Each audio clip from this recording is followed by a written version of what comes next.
But let's get right to that breaking news out of Florida today. Police say they have finally solved the 1981 killing of 6-year-old Adam Walsh. Adam's father is John Walsh, host of America's Most Wanted, and he gave a very emotional, gut-wrenching news conference just a short time ago where he told the story of 27 years of pain and suffering for him and his family as they waited for some closure in this case. For 27 years, we've been asking, who could take a 6-year-old boy and murder him and decapitate him? Who? We needed to know. We needed to know. And today we know.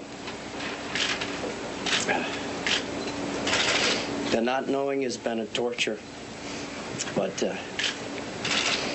that journey's over. And a lot of horrible memories in this police department, looking for that little boy. And now I think it's only fitting that it ends here in this police department. And there are a lot of good people here today. I always, for years, I tried to convince myself that justice delayed was not justice denied. Ari Osder is from NBC's Miami affiliate WTVJ. Is here with us. So Ari, here's John Walsh. He's helped so many families with unsolved murders and unsolved cases get their piece, and now his family finding justice. But why did it take so long to solve this case? A number of reasons, Tamron, outlined by the current chief of the Hollywood Police Department, Chad Wagner, and he minced no words about it. He said, you know what, we made a lot of mistakes here over the decades, and we had a culture, he said, of trying to protect ourselves, protect our investigation instead of going where the investigation would lead, because they knew they made some mistakes. And some of those mistakes were that key pieces of evidence were lost. Back in 1981, they found a car, they found bloody carpet in a car belonging to this drifter with a history of violence against children. His name is Ottis Toole. He was found in jail on some other crimes in Jacksonville.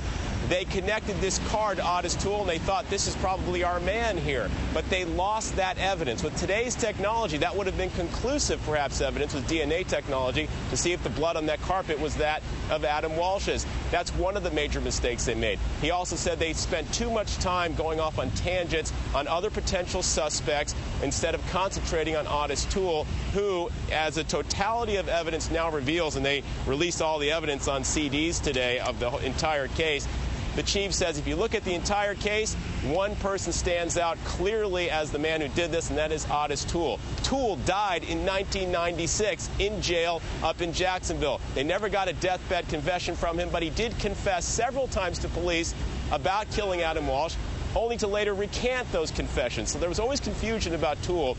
But the chief says there's no magic bullet here, no smoking gun document, nothing new as far as evidence, just that as a review of the entire case now shows clearly, he says, that everything points to Ottis Toole, and the investigators say if they had to prosecute him, if he was alive right now, they could take this case to court and win a conviction against Ottis Toole.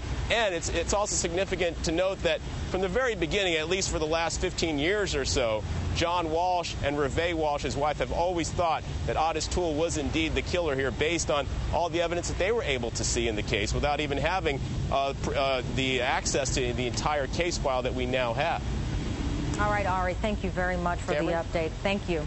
Sure.